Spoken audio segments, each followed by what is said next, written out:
Hey, what's up, everybody? It's your boy Simon from Siphon TCG, and we're coming at you with another tier list. It's been a while since I made a tier list, but today we have our Road to Nationals tier list. These are what I think the meta will look like and where the exact spots of each deck are. So let's break down the tiers, and we will then break down why each hero is in each tier. Starting from the bottom to the top, we have obviously our Leaving Legend heroes. These heroes are not legal. They have rolled off into the sunset. Briar, please be next. But yeah, these heroes are not legal for Classic Constructed unless you do want to get a game loss. Riptide and Pals, these are heroes that are just absolutely dog water. Please don't play these heroes unless it's Bolton, then you're allowed to play Bolton, but also don't play Bolton. They just lack a fundamental amount of power to have consistent success. One Tricks, these are heroes I only think you should be taking to an RTN is if you are a specialist on it, like you have over like 500 games on it. This is a hero that you just connect with and play exclusively. I don't think that anyone can just pick up and play this hero at a competent level. I think you need a certain amount of mastery with this deck to have even a baseline success. The tier list, it's cool. It's pretty much how it sounds. It's like these decks are cool. Like they're fine. Like if I sit across from one of them, I'm like, okay, sure. Like, you're playing this hero. Like, they're the most, like, mid, like, okay, like, heroes.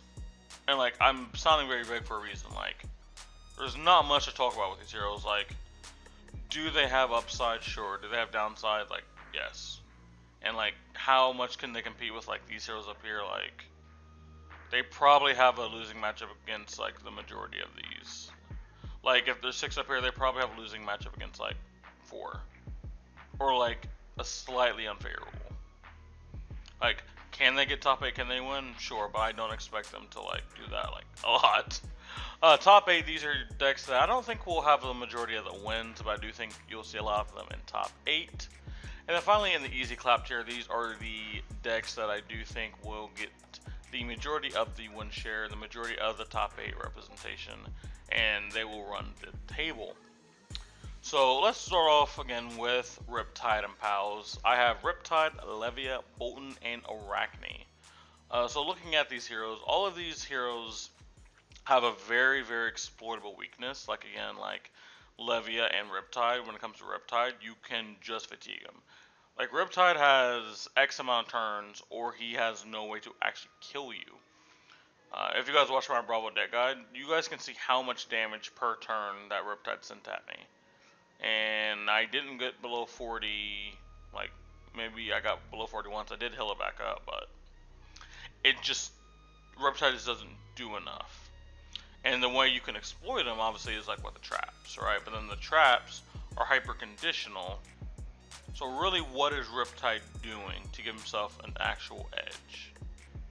Not much. And then the fact that he doesn't have a true weapon, mixed with not a lot of actual damage, plus utility, just doesn't cut it. Like, there's no reason you would play Riptide over any other ranger. There's no reason you would play Riptide over, like, Runeblade, because they do have similar play patterns in some instances.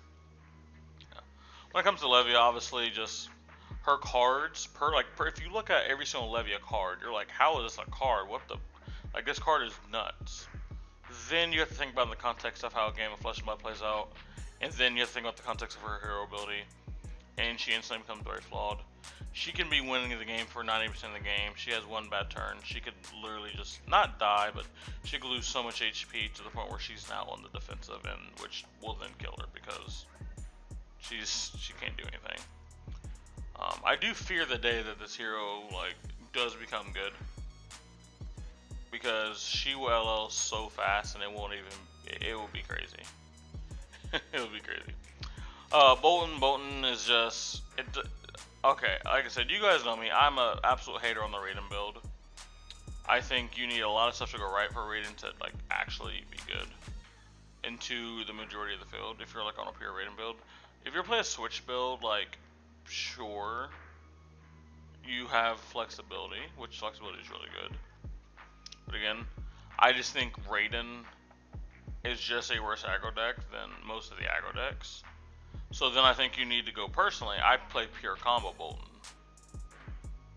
Then you have the if you go against another aggro deck, you can race. Like I just had my local armory. Yesterday I raced a Briar. Like I think I comboed off on turn 3.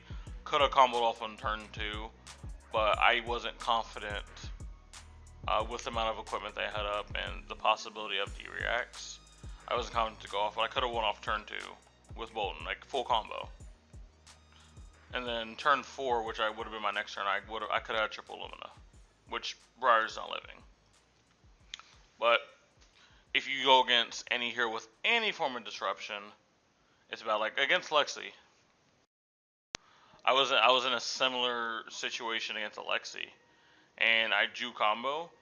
They go, I'll give you a frailty token. Well, I could combo off, but now my combo just gets nerfed by like 10 damage or something. Like I don't know the exact number, probably like 6 to 10 damage, because it also depends on how block. Like it's not worth the combo off at that point. And then the next turn, they destroyed my arsenal. And the next turn, they stripped my whole hand, so I never actually got to combo off. And that's what happens when people have the ability to disrupt you while also doing their main game plan. Just tough for Bolton in that sense. Arachne just it doesn't have good cards or good hero ability or good equipment. Or I mean, it has good equipment. Yeah, Arachne just doesn't have much going for him. But it is similar to Levia. Like the day that this hero becomes like tier 1 is going to be very scary. When it comes to the one tricks, Doranthea, understanding where your windows are super important. I think a lot of people when they first play Dora, they just get into the trap where I'm gonna buff every single turn, and they'll get blown out and get fatigued. But I think the Dories that know like when to take the very small wins to be like swing Dawnblade, your opponent like triple blocks or something, just fearing like too many pumps, and you go like Arsenal Pass. Or you go Dawnblade for like 5. They give you two cards. You know they might even have a D-react. But you know the amount of cards you have in hand, you can still force over damage to keep the counter on, for example, right? It's just very small when it's just like when is it okay to block, when is it appropriate to block, when do you play that mid-range game? Like when are you playing Infect and when are you playing mid-range? And that is just, it's a very, very hard thing. Like, Doranthea is an easy hero on the surface, but when you get to the higher tiers of competitive play, she's one of the harder decks. Kano. Me personally, I am taking Kano for the RTN season. I am locked in on Kano. Sorry, Dash players, I have forsaken you. I think he's just fundamentally powerful because he does play below rate on most turns. Just to play in a very over rate, like, I can do 30 plus damage a turn, kind of like Bolton, right? But the issue with Kano is you have that fundamental knowledge of how to play every single matchup, which you would say, well, every single deck needs that. Well, you have decks where you're trying to race. You have decks where you're trying to play value. You have decks where you're trying to pitch stack. And then you can have all 3 of those rows within one game. And you have to understand when.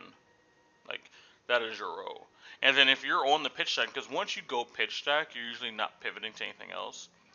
You have to understand how to pitch stack properly. Like against Odom, you can't just turn. You're not cycling. You're not killing Odom like first cycle, unless something went horribly wrong. You're just not. So you have to pitch stack against them, and that's been a big struggle for me. Especially when Odom or like Control Dash or something will just sell double Oasis or Sweat. You have to understand how to pitch stack and beat that. For the longest time, I thought you just needed Oasis, and you have Wildfire, and the game is over. But turns out that is not enough with the amount of blues they play. If they are on Heart of Ice, you need to understand like, does it matter? Usually the Heart of Ice does not matter because you're not playing on their turn. But what if you're playing like certain people will play like Waning Moon into Odom? Okay, they activate Heart of Ice. Okay. Is this appropriate? Like, does my hand composition give me enough damage to do something and still retain some damage? Because a lot of times with the Waning Moon build, you're not stripping cards out of their hand, which makes them playing on their turn much easier because they're not down resources. So you have to understand like your windows for that. There's a lot of like just spinning wheels with Kano and just knowing all of those. Like look how much I've just talked about. And, like I am just almost surface level, so I haven't even really talked anything in depth. Because you have like your deck construction is very big, your sideboard is getting massive. Like are you on Chains of Eminence? Are you on Imperial Edict? Are you on any form of like Oasis 8? Like it's hard, man. It's very hard. Rhinar. I think Rhinar fundamentally is like a fine deck. Like it's almost like I almost put it in its cool category. But I still do think you need a lot of reps to understand his windows. Because a lot of Rhinars I'll see will just be like no blocks every single turn. I'm going to intimidate your whole hand. Swing for 10 or 12 or something, whatever it is. And then your opponent will be like, alright, and here's 20. How much are you going to block? Because the more you block with Rhinar, the less impactful your actual turn is when it comes to pure damage.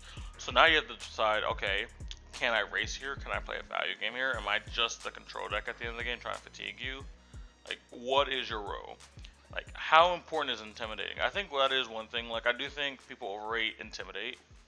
In the sense, right, let me cook for a second. People overrate intimidate in the sense that they think it is necessary to win the game. Like, you have to do it every single turn. Because the thing you gotta remember about intimidate, unless you're actually punching through a lot of damage, or maybe make them discard their remaining cards in their hand. If you discard, if you intimidate all 4 cards, right, and you don't do like, I would say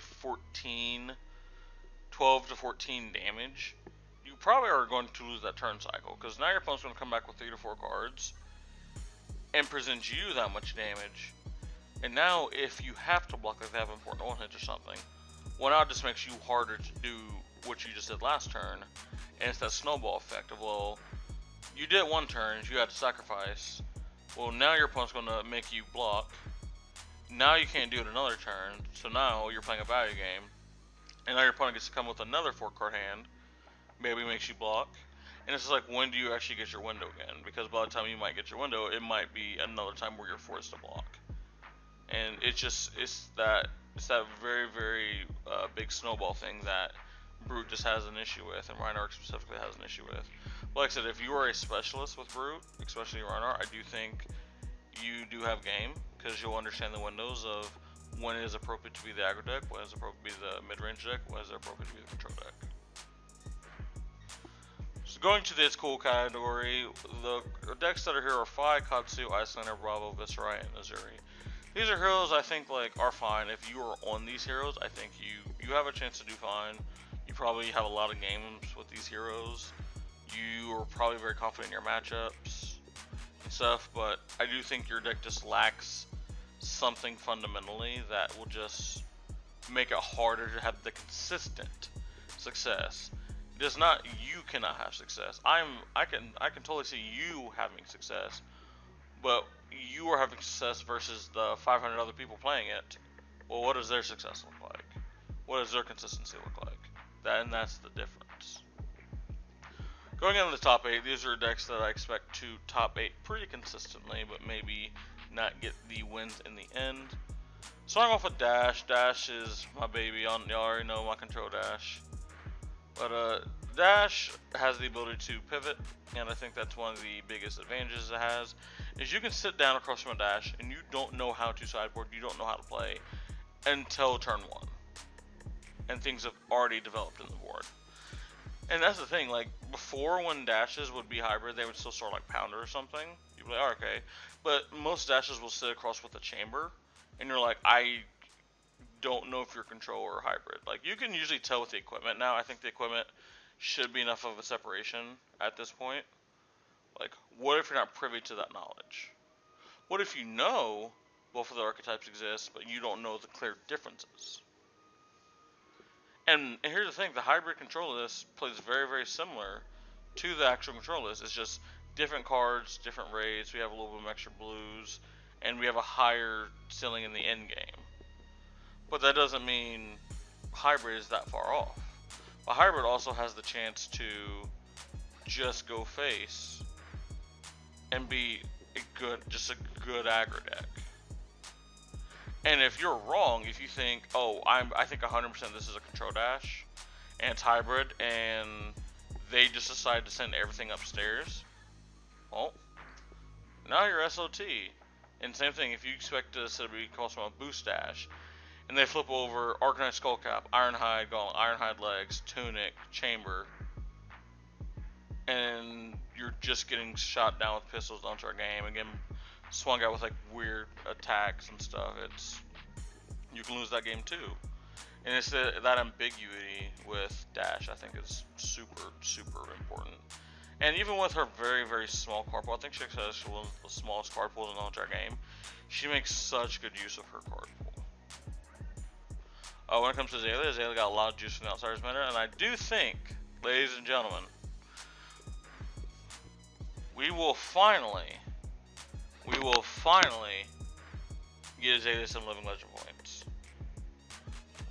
There's just no way, right? There's just no way she can't get Living Legend points. There's just no way. I don't believe it. I do not believe it. She has to get something. That is my analysis of Azalea. She has to get something.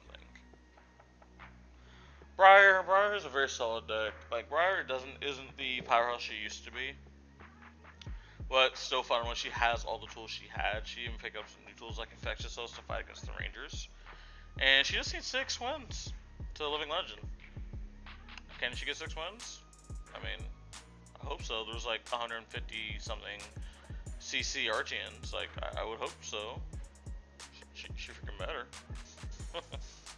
But now let's get to the top 8 and then move into the easy clap tier. These are, again, the heroes that I expect to do the well consistently. Starting off with Dromai. Dromai is similar to Dash. You see a Dromai, you don't know what you're actually going against. Even though Iris isn't out of favor, Iris is still a viable build. You have the Aggro version, you have the Switch version, you have the straight control version. And if you pick wrong, like I think my opponent might be on this, and you're wrong, you can get blown out. Dromai really punishes people for playing poorly. Same thing with Odom. Odom inherently, even though I'm gonna lock flack for this, I think Odom and Dromai are inherently like not broken decks. I don't think either one of these heroes do anything inherently broken, even though people are going to disagree with that, and that's perfectly fine. But what they do is they punish bad play. Now, you still need to be very, very good. Like, your opponent can mess up all they want, and they can make mistakes, but if you don't have the ability, if you don't have your actual skill level high enough to be able to capitalize it, whatever your opponent does doesn't matter. And that is like one of the arguments that I hate with Odom. People say like Odom only wins when people mess up. Like, sure, but can Jimmy from down the street capitalize on that? Do they have the ability to? I don't think so. Can Michael Fang, can Michael Hamilton, can Ryan Rich, can like all these really good, powerful Odom players, can they capitalize on it? Yeah. That's their skill expression, is knowing the windows that their opponent gives them to win the game. And then lastly with Lexi. Lexi just fundamentally might be the most overtuned, might be a little bit of a stretch, but compared to the rest of the field, I think her card pool is probably just the most insane and the most consistent and the highest selling. Maybe not selling. Selling is not the right word, because like I do think other decks have a higher selling, but higher consistent selling, if that makes sense. I think she'll be like, so like let's put everything on a scale from 0 to 100. If like these other decks can reach like 90 to 95, but they can only do it like every so often, like 1 or 2 out of every like 10 games, but Lexi can reach like an 80, 85, like 6 to 7, maybe even 8 games out of 10. Like, I think that is like the difference with some of these heroes, is even if they have higher highs, they hit them way less often than Lexi does. I don't think there's a lot of hands with Lexi where you're like, wow, I literally can't do anything with this. And that was like with the problem with the ice build and the current Death Dealer ice build that I'm on. I'm on a very tall ice build, kind of like Ice Azalea. Even though you can just strip your opponent's hand, you can time walk them every single turn. You are at the mercy of your deck. Like, I think the majority hands you draw will time walk your opponent. But in the world where you draw 3 arrows, 1 ice card, well, you better pray that when you death deal or something in, you draw a buff. And you have Dominate somehow. If you're playing the other Ice Lexi build, well, you better hope like you have Chilling Ice Fan and Blizzard Bolt. Because if it's just you swing 2 Chilling Ice Fans, your opponent's going to be like, cool, I'll pitch a blue and not care about anything that you did. And then that's just the thing with like this Fuseless build. It's very consistent with high damage turns. And the fact that it actually has the ability to block now because it has 3 blocks. Literally, the joke that I forget who made the joke, but it's like Lexi has 3 Karen Husks in their deck because they get to play 3 of a kind. So they get to just block with 2 cards, which is 6 damage, which is Karen Husk, and then they just get to draw back up. It's like none of it ever happened. They just go from a 4-card hand to a 2-card hand, and then they're going to activate Tunic 3 of a kind, and they're just going to draw the 3 cards again. It's pretty gross. I mean, even if they have to pitch a card, that means they just blocked 1, theoretically. It's insane. Lexi just has a lot of tools, man. And I think one of the issues with playing any other deck besides these top 3, it's one of the reasons I'm not on Dash, is I think Lexi specifically, you have to tune your deck against it, or you just have to have such an on like 90-10, 80-20 versus like every other deck. Which is where I'm kind of at with Dash. Like if I play like Oldhim, for example, against Dash, I'm super confident I can beat the Oldhim every time. But one of the facts that Dromai has multiple versions. If I sit across on the Dragon version, I don't care. If I sit across on the Aggro version, well, there might be problems. But the Lexi version, I can't crack the Lexi matchup. I can't crack it to where like it doesn't have to be favorable. But I'm like, can I get this to like a 40-60 where skill comes into a mix or resources or a few draws? Like I just can't. I can't because if I did, I would have to sacrifice so much into other matchups, and I'm not comfortable with doing that. I mean, that's just the squeeze that Lexi has in the current format. Will, at the end of the RTN season, will this tier list be the same? Will this be 100% correct? Who knows? We could literally, in this RTN season, and Azalea and Briar be up here, and like all 3 of these decks have fallen off because people have figured out how to play against them. We don't know yet. But for right now, going into the RTN season, I do think this is probably where I see the meta. And tell me what you guys think in the comments section. You guys agree, disagree? Where would you guys have placed some of these heroes?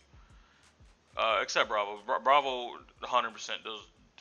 You know what? I already took a picture, but put Bravo and Riptide. I fucking hate this dog ass hero. I'm a little bit of a hater, and I'm memeing a little bit. But all jokes aside, guys, if you guys enjoyed the video, make sure you guys like, subscribe, comment down below what you guys want to see next. It's been your boy Siphon from Siphon TCG. I'll see you guys next time. Peace.